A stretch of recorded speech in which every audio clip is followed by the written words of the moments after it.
The operators of this thing in the Army clearly believed that there was almost nothing they could do to hurt it.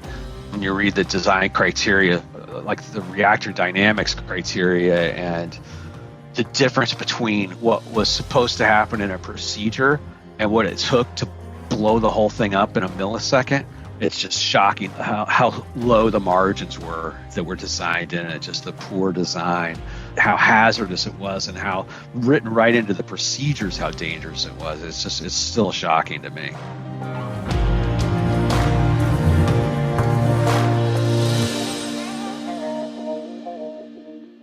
Welcome to My Nuclear Life. I'm Shelly Lesher. Today I have Todd Tucker, author of the book Atomic America: How a Deadly Explosion and a Feared Admiral Changed the Course of Nuclear History. Although his book was published in 2009, the story of SL1 still holds wide appeal and remains relatively unknown. This episode will help you understand the lore. This is not Todd's only book about lesser-known but interesting events. In 2004, he wrote Notre Dame versus the Klan, which was turned into a dollop called Fighting Irish versus the Klan in 2018. It was a surprise to hear this story because I grew up in South Bend and had never heard about these events. In 2006, Todd wrote The Great Starvation Experiment about the conscientious objectors of World War II who volunteered to be starved for science. Now, he's sticking to writing fiction.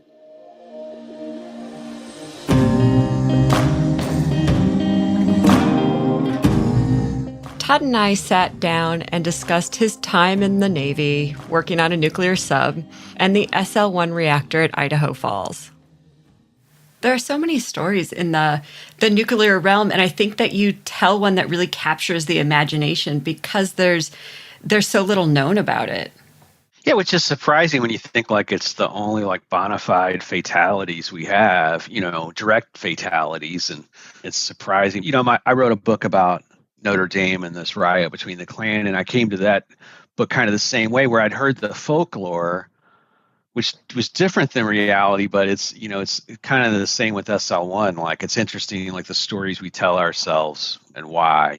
What made you become a Navy nuke? I mean, you graduated from Notre Dame with a degree in history. Yeah, the scholarship came first. So I got the scholarship, which was a means to an end. Like, I never could have gone to Notre Dame without some kind of generous scholarship. So I won the scholarship, and then that incurred a 4-year obligation to do something in the Navy.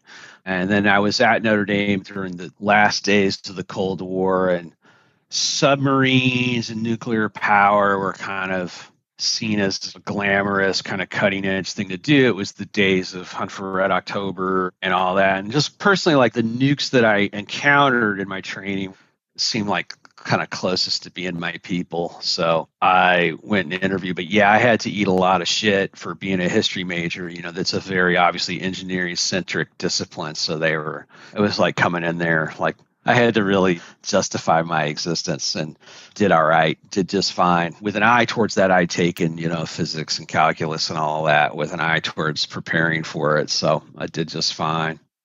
What's it like being on a nuclear sub? I mean, I had a lot of fun. I really liked my job.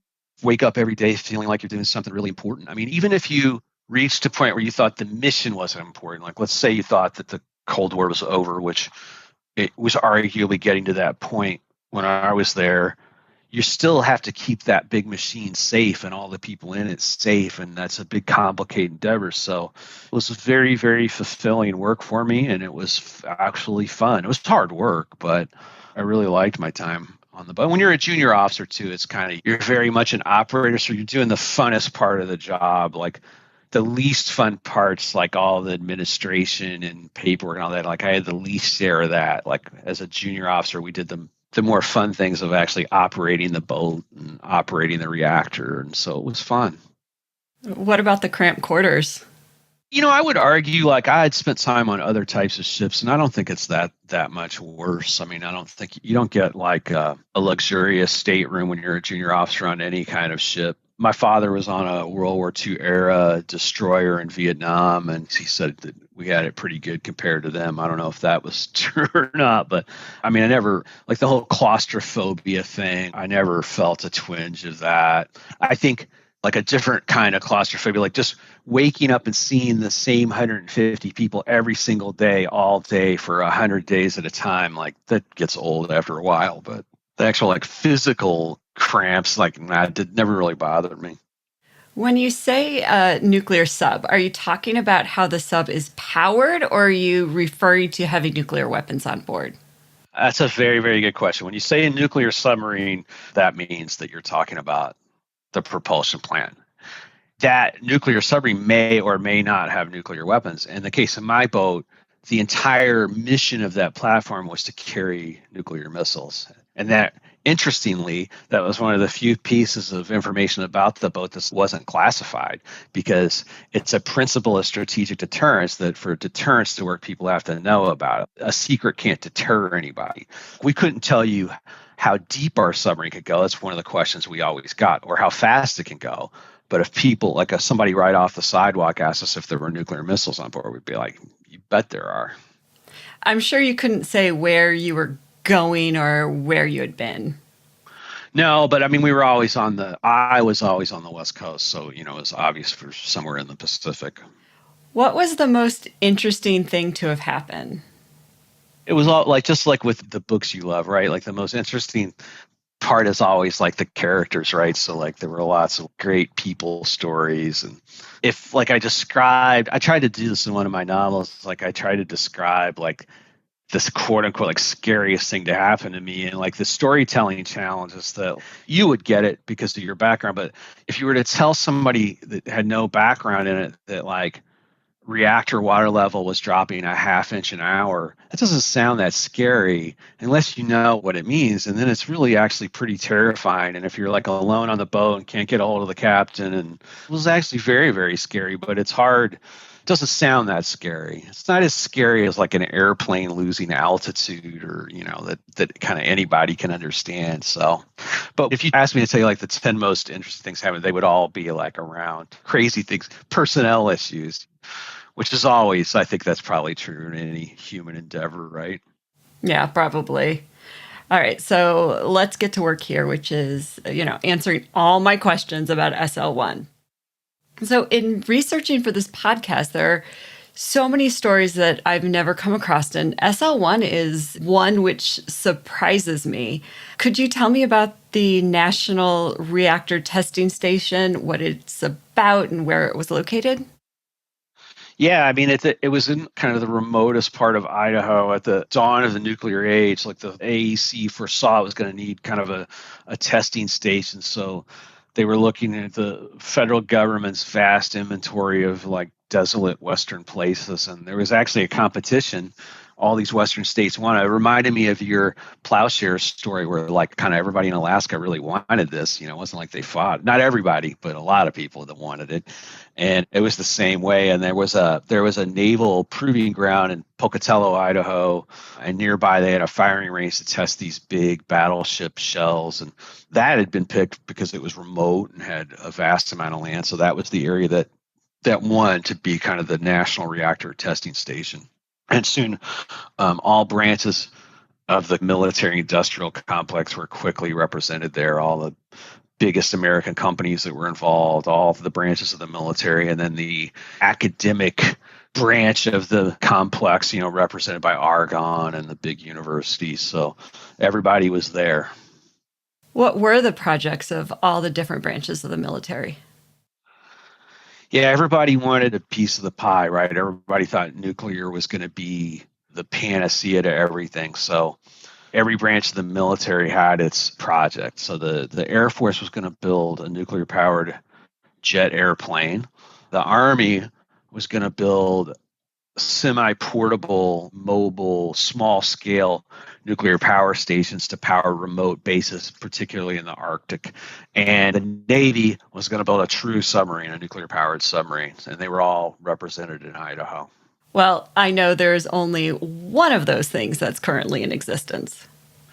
Yeah, the submarine was definitely the success. I spent a significant part of my 20s in one of those submarines.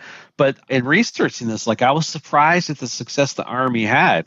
The Army built and operated nuclear power plants operationally. They were not just at the testing station, they had a nuclear powered base in Greenland. They had an operating nuclear reactor 18 miles from the White House in Washington. So, yeah, I mean, the Army had some success, but SL1 was their plant too. And when SL1 exploded, it kind of ended the Army program in short order. So I want to talk a little bit about the USS Nautilus and how it impacted the Navy. It's a huge success story when it comes to nuclear innovation. When was the USS Nautilus put into service?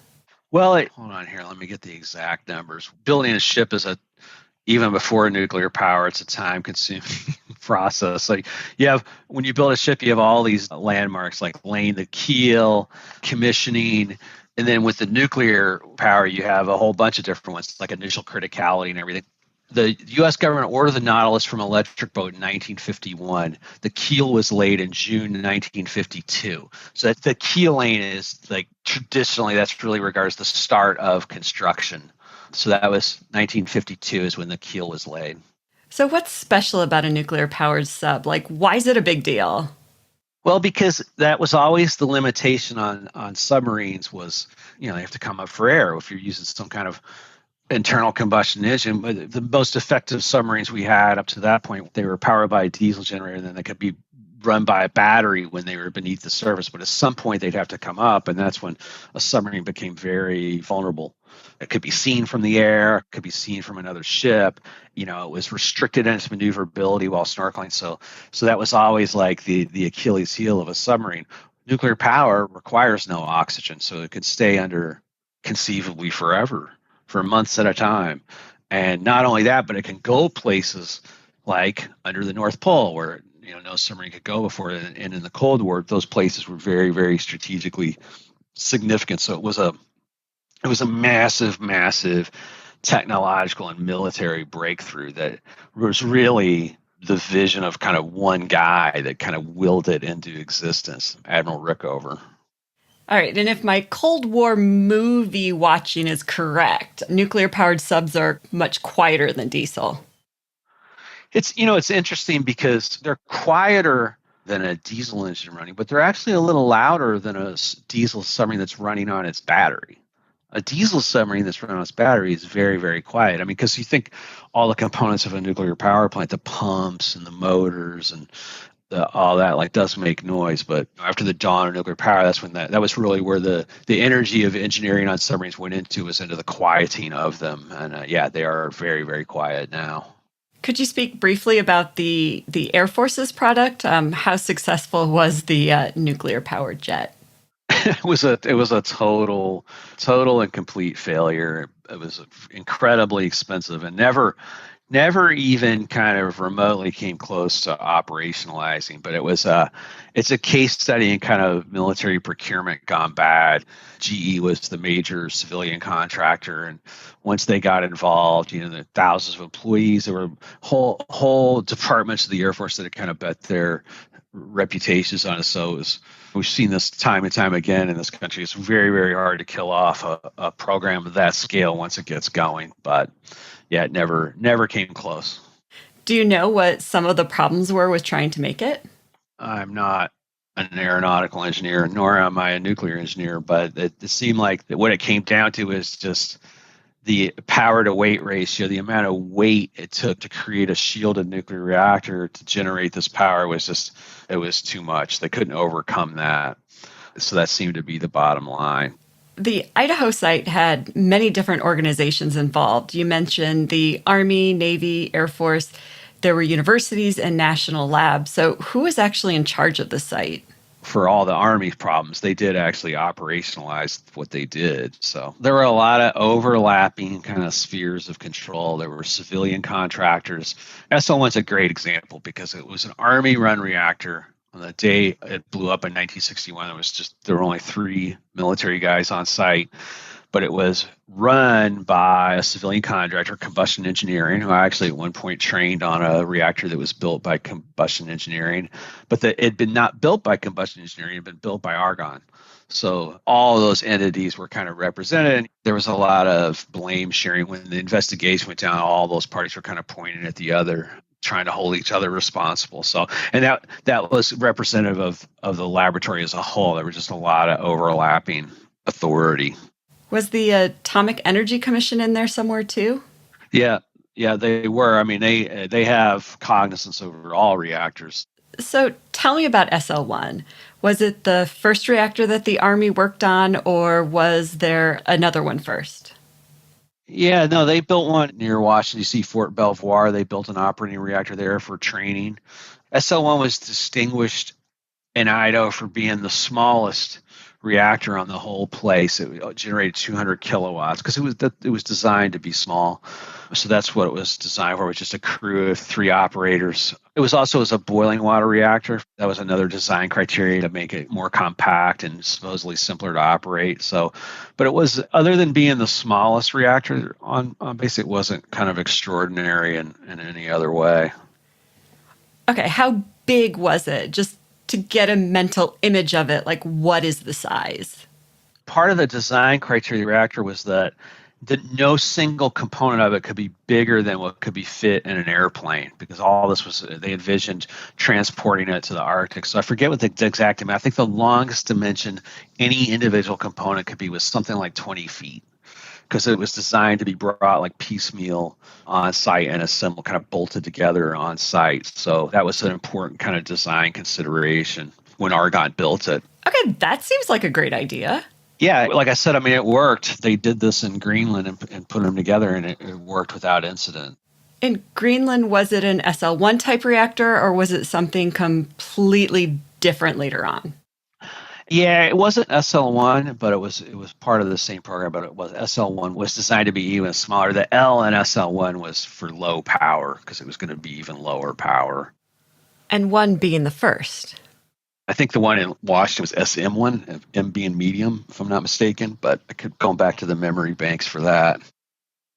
I read a bit about how at the beginning of nuclear power, there was this kind of myth, this false sense of security that nothing was going to go wrong with the reactor. What did you find when you were doing your research?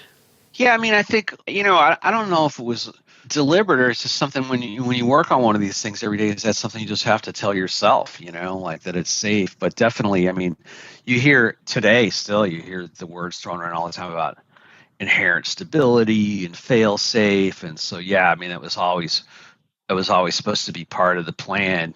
And it's really interesting in the kind of the post-mortem of SL1 when they read it, like, one of the most damning parts of that investigation is they interviewed all the operators, and like none of them could believe the way the thing blew up. Like they were just shocked at the level of destruction because they just went to work every day thinking the thing was so safe. And I thought, I'm definitely a biased party, but I thought, well, that's a big difference between the Army training and the Navy training, because we had it beat into our heads every day. It was on us to keep them safe, and the operators of this thing in the Army clearly believed like that there was almost nothing they could do to hurt it.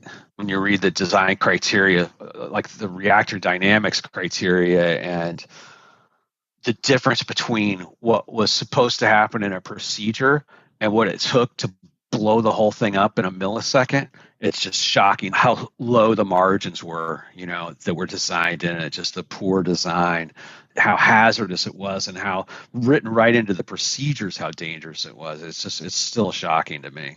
I mean, we can get into the numbers because they're burned into my memory, but like the margins between, well, for example, the procedure that we're almost certain was going down when the thing blew up was they were reassembling this control rod drive mechanism for a startup. And the procedure called for a guy to stand on top of the reactor and manually lift this rod up by 4 inches. The amount that the rod had to be lifted to cause basically the supernova of an explosion was 20 inches.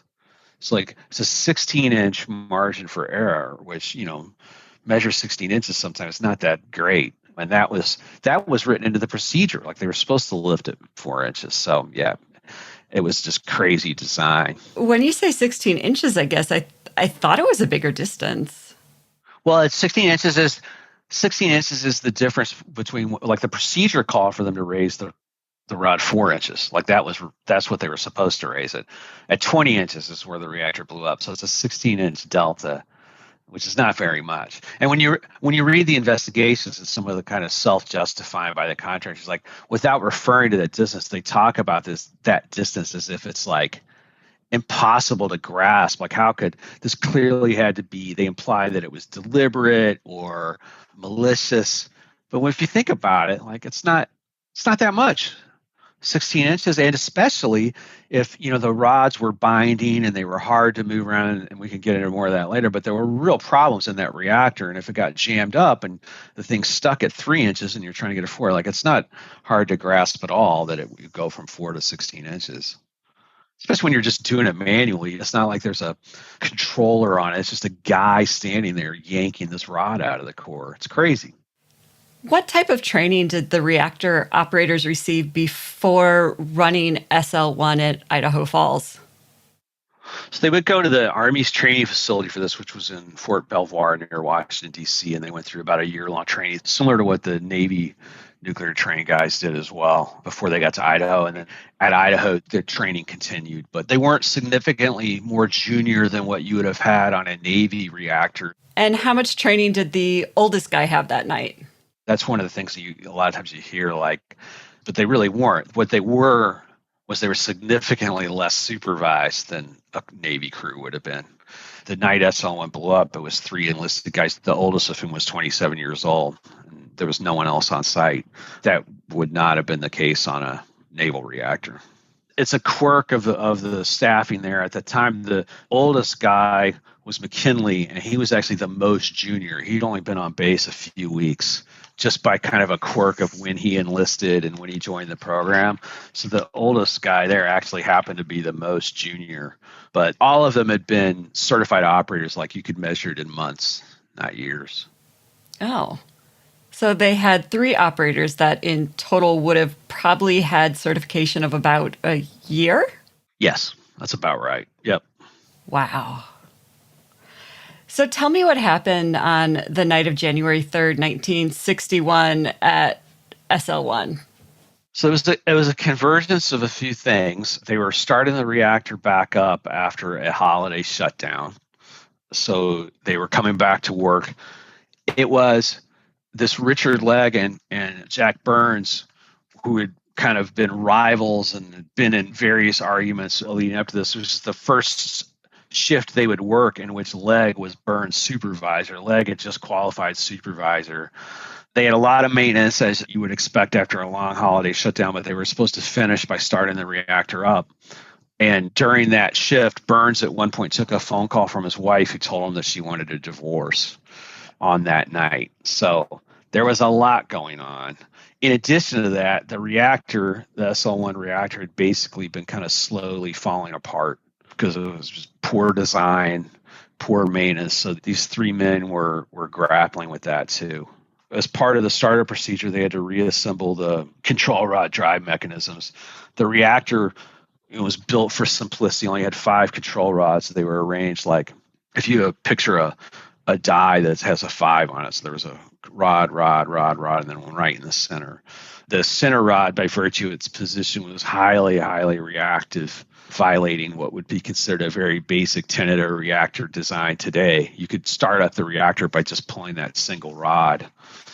And as I mentioned earlier, the procedure called for that to be reattached to the drive mechanism, had to be lifted manually by 4 inches, clamped onto the drive mechanism. And at some point, that rod was raised too high, and the reactor was supercritical and exploded, killing all 3 men. When you say it was falling apart, when was it built? So this accident happened on January 3rd, 1961, but I mean, when was it built? That is a great question. It went critical for the first time in August 1958 and produced electricity for the first time in October 1958. So that's not that old, especially for a reactor. No. And Burns, to go back to your earlier question, Burns and Legg reported at the same time in October 1959. So a little over a year and 3 months they'd been there. And they were Army, they weren't civilians? This is another, like, one of these things, like, you have to take a close look at these things. So it was an Army program and an Army reactor, but the military, fiercely protective of all its turf battles, the Navy had insisted that they participate in this program because the Navy said, like, hey, we might need remote portable nuclear power stations too. So we insist that we have Navy people participate.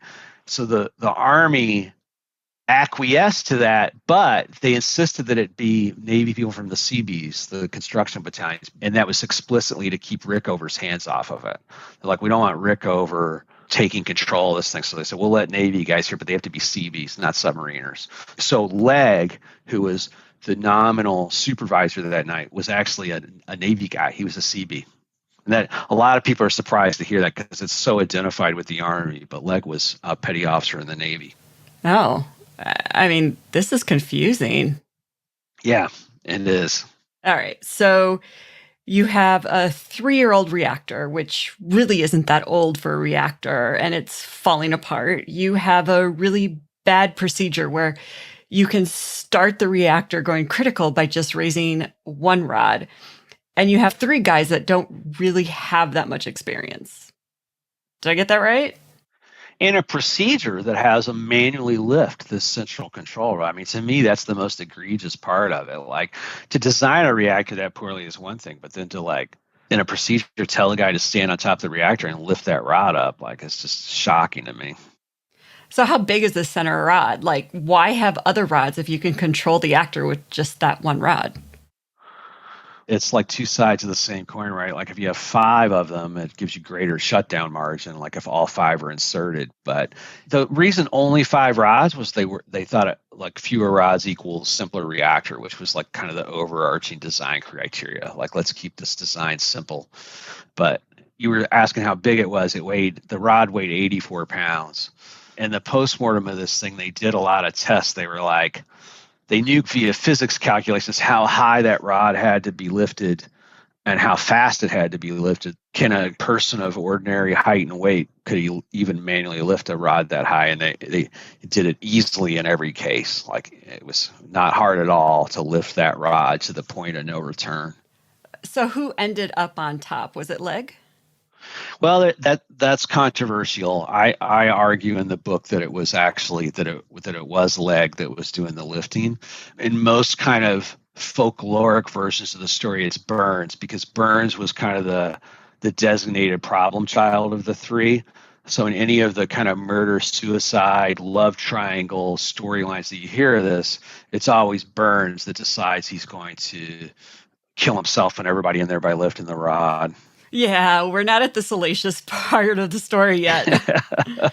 But I think when you really read these, like, kind of, exhaustive reports, like, there's a lot of evidence that it was in fact Legg who was the supervisor that was doing the lifting that night. But that didn't fit into a lot of the narratives that people wanted to hear.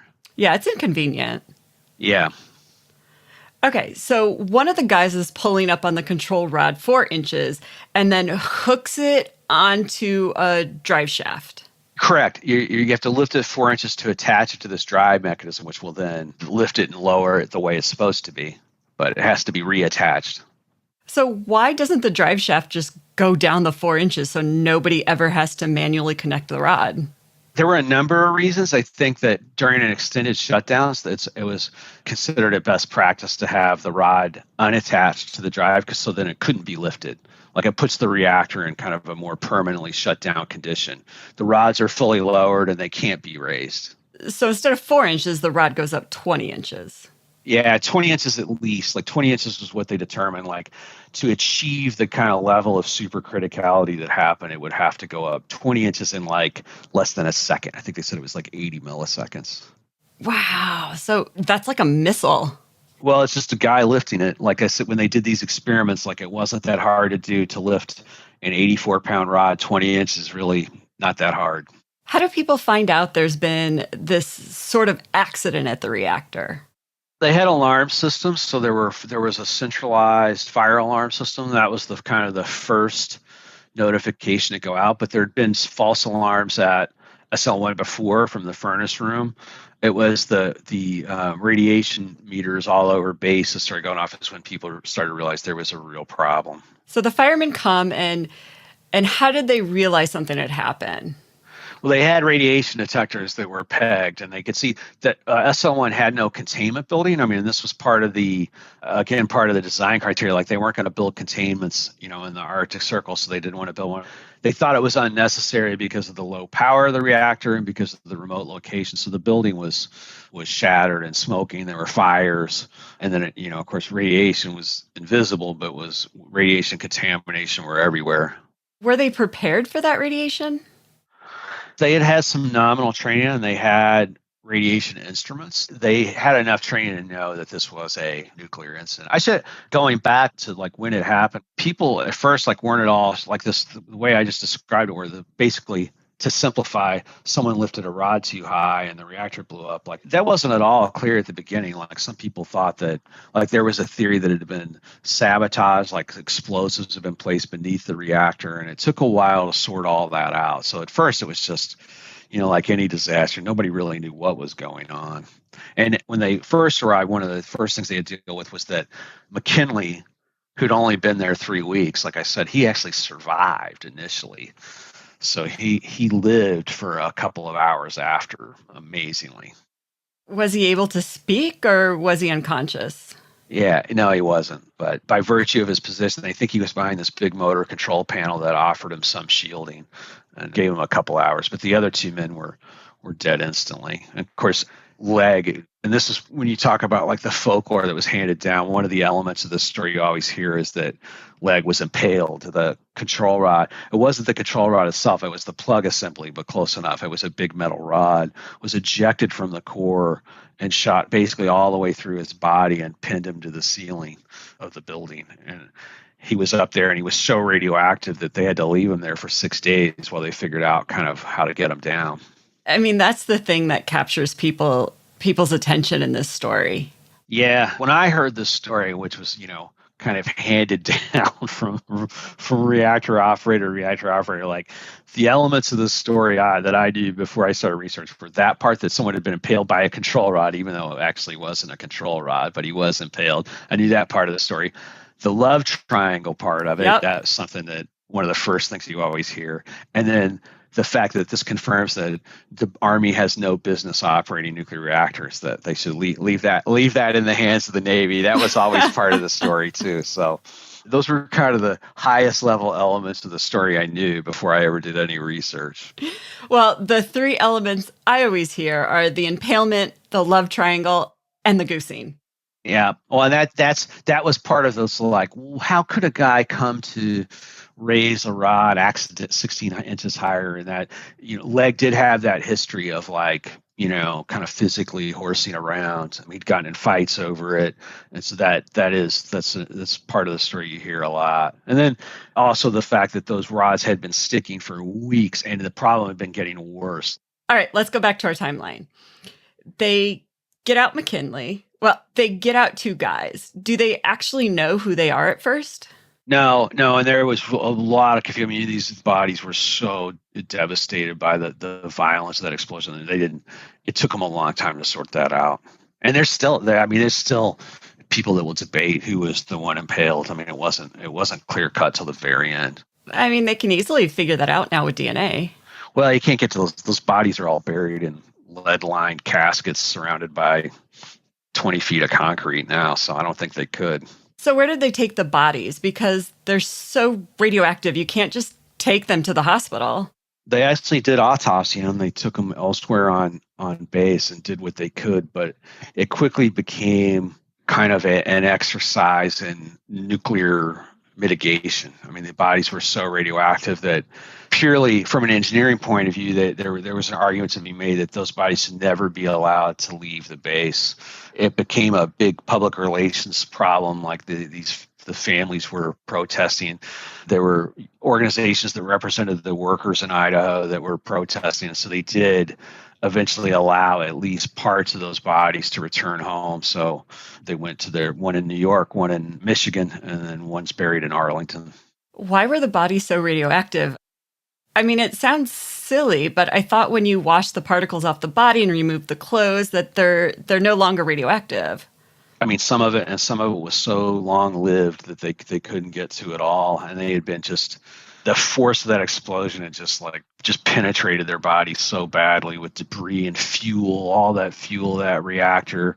So yeah, they couldn't even come close, really. I mean, when they did Leg's funeral in Michigan, they only had the casket out of the ground for like 5 minutes, and the radiation levels went up like measurably in the area just when they had that. So it was a real issue, and I think that had kind of the engineers had their way, those bodies never would have left the base because they were super radioactive.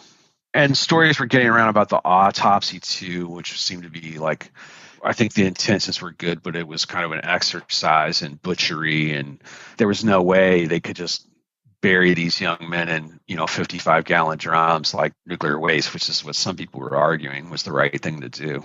How did the investigation go? Well, let me ask, were they keeping this a secret the whole time?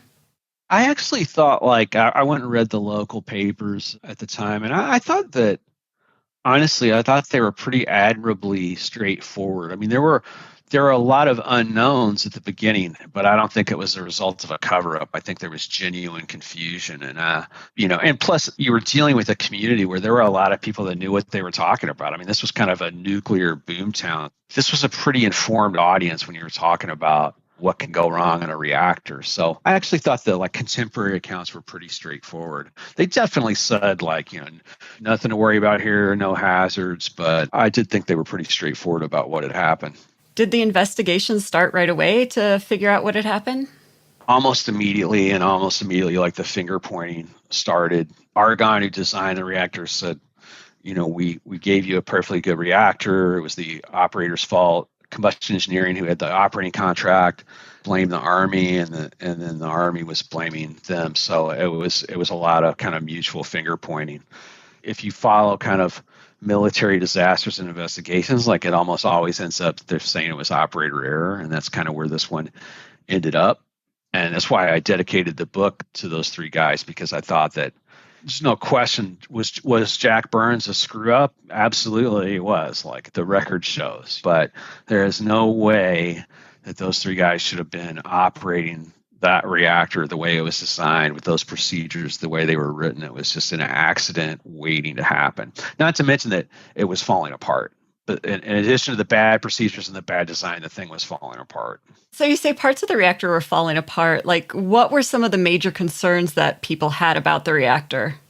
Inside the core, they had these boron strips that were part of what was supposed to kind of regulate and moderate what was going on in the reactivity inside. So there was evidence that those were falling apart and falling down to the bottom of the core, which would, of course, elevate the reactivity of the core overall, as all the engineered poison kind of floats to the bottom.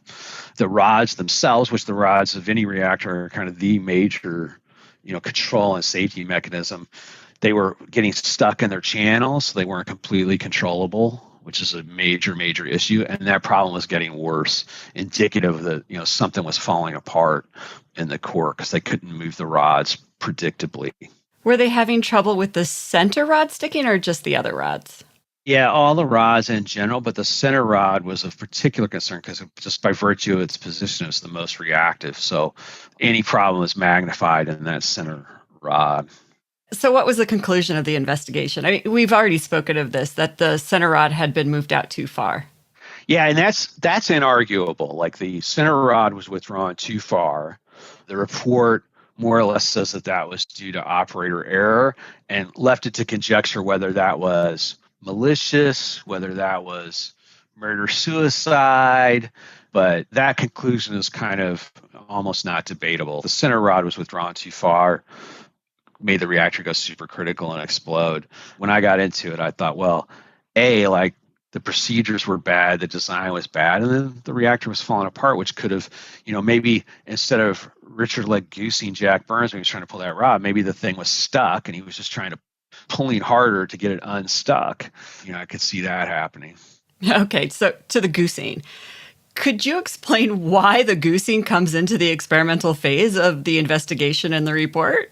The rumors were kind of about the Jack Burns, Richard Legg situation. The rumors kept coming. So they kind of commissioned a separate investigation into those three men to see, hey, is there more information we need to hear? And Richard Legg definitely had a history of kind of horseplay and inappropriate horseplay in the plant. He was a known kind of carouser. Him and Burns hated each other. And this was Burns' first shift in which Legg would be ostensibly a supervisor. So it definitely, I think it was worth taking a look at, but not to belabor this, but I think it was kind of missing the point.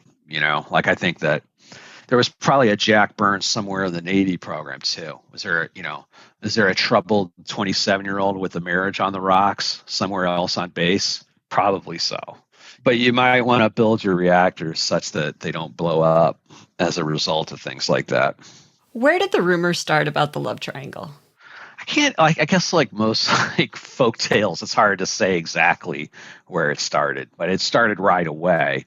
I mean, it's mentioned in that report. It really doesn't make a lot of sense. Burns' wife was leaving him, but Legg was marrying for all his issues. Like no one seemed to think that he had marital problems. And Legg's wife was 8 months pregnant when the reactor blew up. So it's unlikely that Burns was cheating with Legg's wife. And then McKinley had only been there 3 weeks. So he hadn't had time to kind of build any enmity with the crew. Those two guys definitely didn't like each other, but the love triangle, like kind of on closer inspection, always seemed like a reach. So the love triangle implies that Burns has to be on the top of the reactor and he's got to be the one to pull the rod too hard. Yeah, that's typically like the story you get because Burns had a disciplinary record. He had been passed over for promotion. Like it seemed like if somebody was going to kind of go crazy, it would, in most versions of that story, it is Burns. And that would be the murder-suicide as well. Yeah. Murder-suicide or love triangle or just maliciousness. But like I said, in the investigation, like there were a lot of the other operators were like they couldn't believe that pulling the rod out 20 inches would cause that kind of destruction. They were just utterly shocked. And it was very, very consistent across the board. Like all the operators couldn't believe that. So they didn't think it was possible to blow a reactor up like that. Yeah, there was another story that the men told themselves that like if they were operating one of these plants in the Arctic Circle and the Soviets came over the hill, that they would pull that center rod intentionally to like destroy the reactor before the Russians could get it. And even in those stories like that, nobody ever seemed to describe it as like causing an explosion. They just thought it would like the reactor would destroy itself perhaps, but not blow up. You already mentioned it. The rod got stuck. Is that what you think happened? I think that could be it, or I think it's just that instead of raising at the end of an exhausting, stressful shift, instead of pulling it 4 inches, he pulled it 16 inches too far. I think the margin for error was not that great. I kind of, at the end, I thought if this hadn't made SL1 blow up, something else would have. I mean, it was that. It was just on the quivering on the edge of disaster for months. How did this accident and these deaths impact the nuclear program? It wasn't like SL1 blew up and then Congress killed the Army program the next day. There were a number of things going on. For one thing, the whole reason for existence for the Army program was this distant early warning line, this chain of radar stations along the Arctic Circle that was going to tell us when the Soviet bombers were on their way.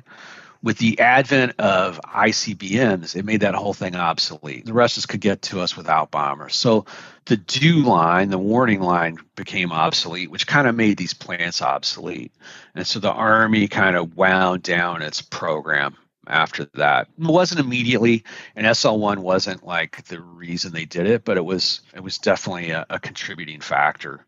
The Air Force program was gradually becoming recognized for what it was, which was this massive boondoggle. It also wound down like right after. I think that was more of just a coincidence. And then the Navy program, of course, thrived and went on and on. Why don't people know about this accident? Oh, that's a good question. I think it's maybe not well known, but I think it's known in the nuclear community. I do think it's interesting that if you ask your average American kind of what's the worst nuclear accident in American history, I think if they have an answer, most of them would probably say 3 Mile Island, which I think arguably this was worse. I mean, this destroyed a reactor and killed three people immediately. So I think part of it was the location. I think part of it was just it was regarded as kind of a military accident. Accidents happen. Yeah, so it's a good question. I don't I don't think there was a cover up. I mean, this thing, when it happened, I mean, there were stories about it in the New York Times. Like, it's hard to say that there was a cover up. I think there was a downplane for sure. I think that's fair. I think there was a downplane, and that I think the downplane worked. People were like, okay, it was a military accident, killed 3 people. These things happen, you know? That's interesting because it wasn't just a military project because there were a lot of civilians involved. I mean, it was an argon reactor and there were civilian contractors. Yeah, and that was an interesting part of this from like kind of the military industrial complex aspect of it was that the Air Force program, which was about to shut down, GE got the contract for the cleanup of SL1. So they just moved about 500 workers over from the shuttered nuclear airplane project over to the cleanup of SL1. Didn't they use the Air Force hangar that was built? Yeah.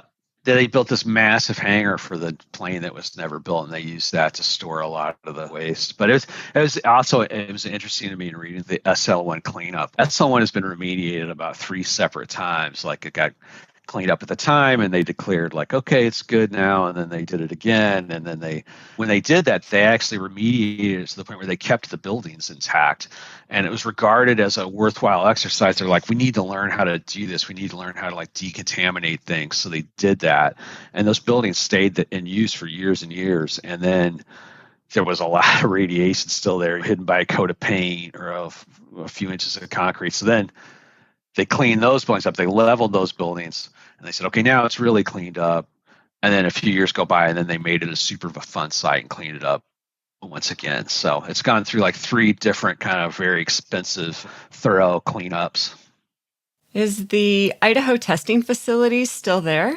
Oh, yeah, for sure. Yeah, it is. Yeah. Is it still a nuclear facility? They are. They used to, like when I was active duty from 90 to 95. I had a lot of peers that did their training. Part of the Navy training was you did 6 months on a land-based nuclear reactor, a live reactor. I did mine in Connecticut at S1C, which was built by Combustion Engineering. But the biggest facility for the Navy had was in Idaho. They had several, I can't remember the exact number. It was like 3 or 4 operating reactors, trained thousands of Navy guys. They don't do that anymore. The Navy does all that training in Charleston, South Carolina now. But yeah, Idaho Falls is still there. Is there anything you would like to add that we haven't covered?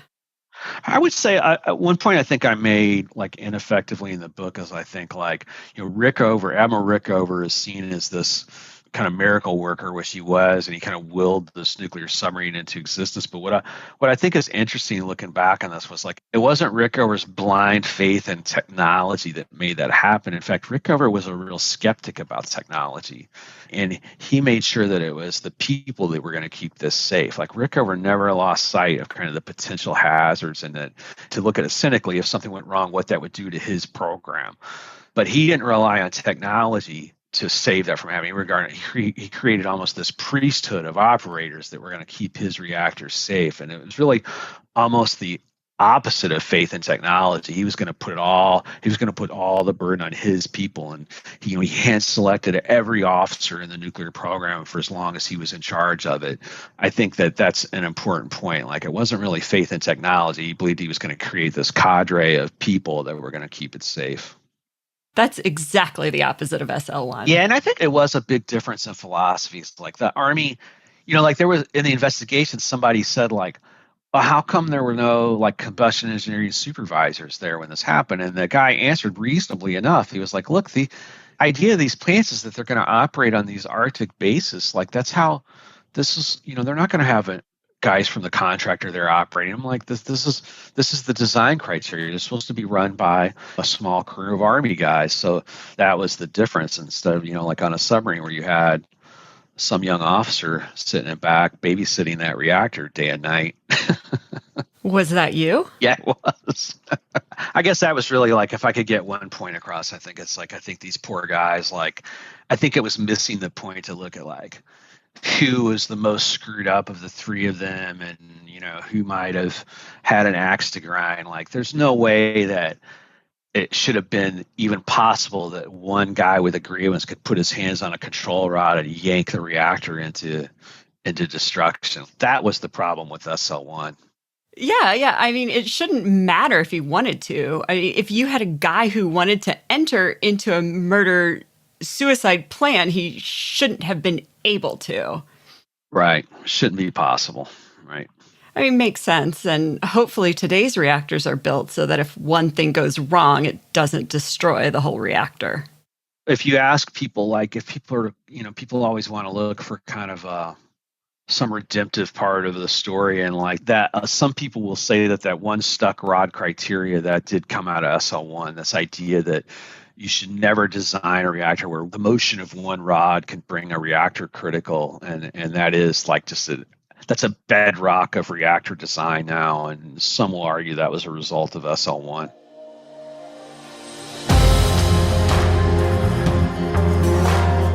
Thank you for listening, and a very special thanks to Todd Tucker, not only for taking time out of his day to tell me a very old story, but we had a variety of audio problems during our recording, and I didn't realize how bad it was for him until I sat down to edit the episode.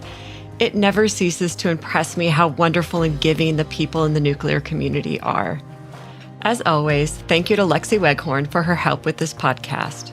For more information on this episode or to send us email, visit mynuclearlife.com. Help us out by telling a friend, and until next time, I'm Shelly Lesher, and this has been My Nuclear Life.